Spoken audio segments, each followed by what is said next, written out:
Want to take you on a quick tour around my yard on this one side just to show you like what the backdrop is for this garden, and then we are going to work in the garden for a few minutes today and just kind of get jump started on getting this garden ready for planting out seedlings, the things that we have been growing like in our seed starting area and then out in the greenhouse.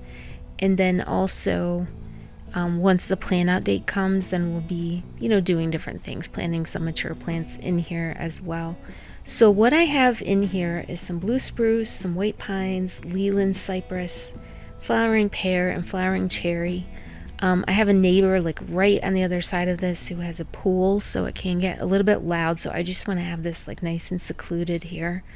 And so I also have like this is my bird garden area, and then have just a little decorative bridge, and behind that an apple tree, and then kind of like a whole bunch of blue spruce back there as well. So it's a nice like secluded feeling area in my yard and my garden.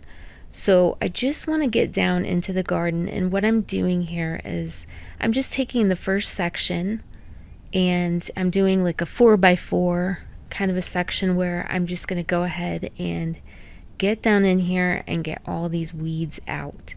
So we're still a few weeks from plant out date, so it's really important that right now I get all these little weeds out of here, and then I can kind of just see what's going on in here as well, like what plants maybe didn't make it through the winter and then what plants were really thriving this winter. So this was a tough winter, so I'm really happy to see like a lot of the coral bells have really come back pretty robustly. So that's nice. And then also like my red dianthus really came back well too. And then we also have phlox in here and purple coneflowers and penstemon. And then the real big thing I have in this section is like this huge grandiflora Dick Clark rose, and I'll show you a picture of what that blooms like later, and it really does bloom true to like what the pictures show, which I really love that. But this rose is taller than I am. It's just the most sturdiest hardy rose I've ever had. So compared to everything else, it's a pretty amazing plant. So I just want to make sure that I'm getting all of the weeds out from underneath it. So I have Canada thistle that comes back year after year, and I'm just trying to get that to the point where it's really manageable.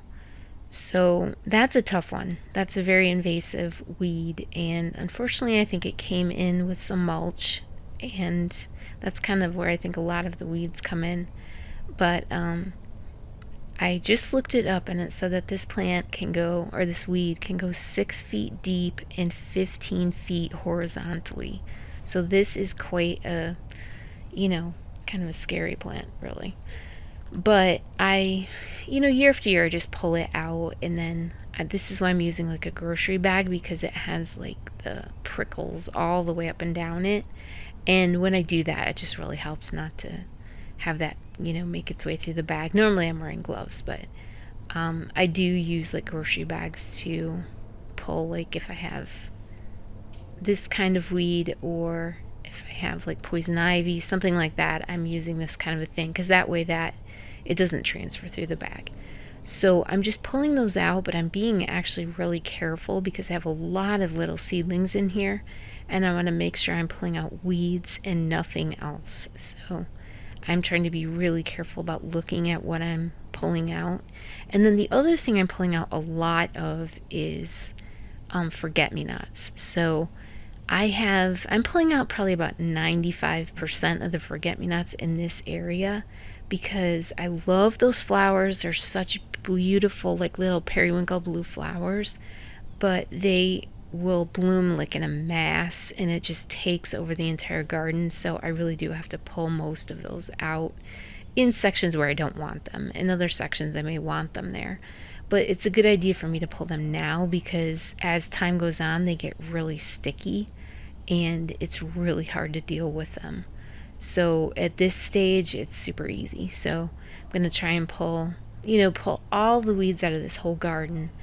And then in this garden, I'm going to be planting a lot of zinnias, and then I'm also planting the ranunculus. We just planted those.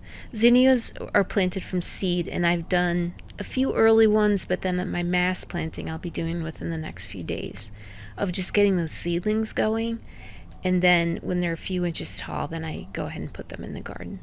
So I want to get those in before I like put the mulch down, because I find it hard to plant like that many plants, because like my zinnias, I might have like 45 or 50 plants.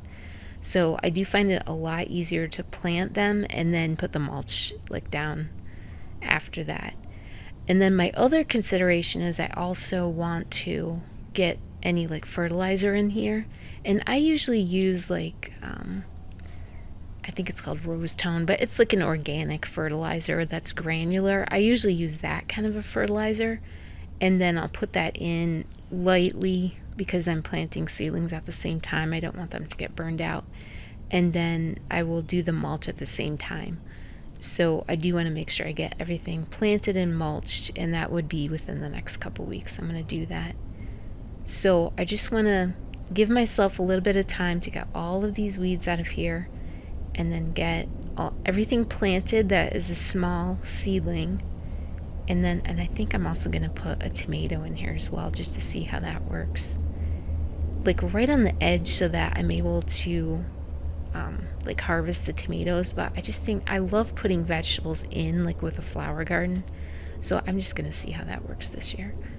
So behind here, behind the bridge, is a whole vegetable garden. So that's mostly where they go.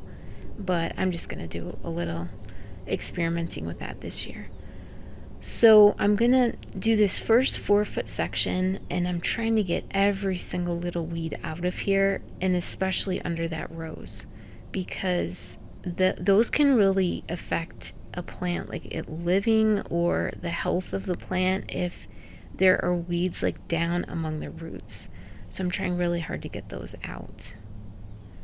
So some of these invasive weeds, they obviously tell you to use herbicide, but I'm not that kind of, I can't use herbicide. It just bothers me. So if I do anything, I'm going to try to do something like vinegar or something that's not too chemically, because that I only kind of reserve for emergencies, really. I just don't feel comfortable with that at all. So here's some flax, and then I have purple coneflowers in here, and a lot more flax, and then these little lime green coral bells, which I just think they kind of died back a little bit over the winter. And then these other, like the basic coral bells, went crazy. They look so amazing, so I'm so happy with that. And then there's a lot of flax and dianthus.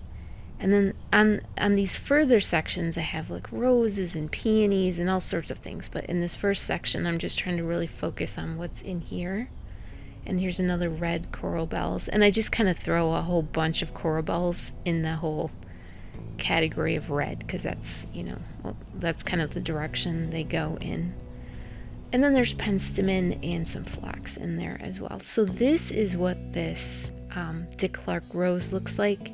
And this is the most vigorous, strongest rose I have ever grown, and also the biggest one in my yard. So that's all I am doing for today. I'm going to stop myself and go back in the house, and I hope that you are having a wonderful day, and I would love to have you subscribe. So thank you so much for watching.